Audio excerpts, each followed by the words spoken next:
All right, man, peace. So, brothers, in the history of the NBA playoffs, precedent tells us that transcendent players normally have one major breakthrough where they don't look back. It happened for Magic Johnson in his rookie season.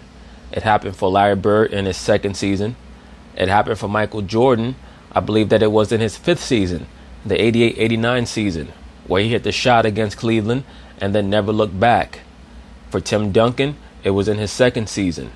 For LeBron James, it was in, I believe, his fourth season, where he was able to get to the finals. And then after that, every season, he was always threatening or considered to be one of the main contenders for the championship. Well, for Giannis, this has to be his season. When you win 60 games, you're the number one seed, and you're facing off against the Pistons. This is supposed to be his breakout moment. They have to win this series, and he has to show out. Of course, he's going to be confronted with Blake Griffin, who's another player who I won't call an older veteran, but he is a veteran. He's somewhere around 30 years old, and he does have a lot of playoff experience. So I expect the Pistons to try to bring certain things to the table that the Bucks are not quite expecting. There's a difference between the intensity level in the regular season and in the playoffs, and Giannis is going to have to rise to the occasion. They're going to be without Malcolm Brogdon, which is a major loss that a lot of people don't understand how major that loss is. That dude's basketball IQ is through the roof.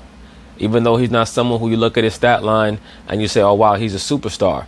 That guy's basketball IQ is through the roof. He makes no mistakes.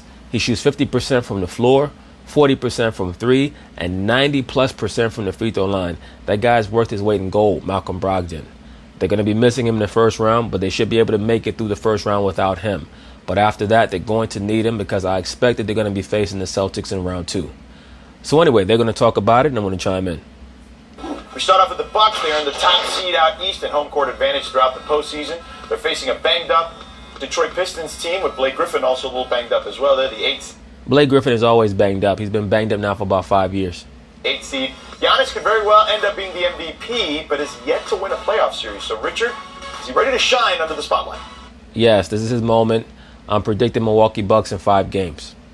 Oh, I think so. I have Giannis as my MVP, even though I don't have a vote. I think what he's done, taking that team, and again, they put great pieces around him. Don't look at me crazy when I say didn't say anything. Yeah, whatever. You look crazy. I didn't say anything. No. But I think Giannis is that guy this year, and Definitely, Giannis is the MVP. I think Coach Bud and the talent that they have around him. They have 2 other, like Bledsoe, could have been an all-star this year.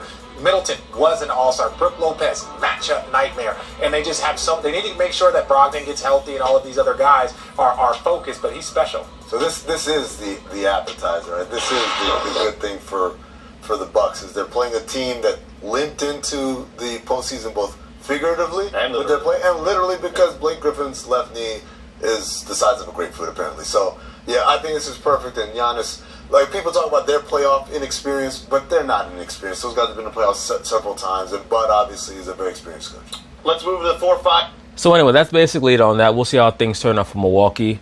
This certainly is an appetizer for them. And Giannis, he has to show out in this series. If it goes 5 games, he's going to have to average. So I expect him to average. I'm not going to say what he has to do. I'm going to say what I expect him to do, which is average anywhere from 28 to 32 points per game, somewhere between 12 to 14 rebounds, shoot about 55 to 60% from the field, and be an impact player on defense. That means 2.5, 3 blocks a game. So peace.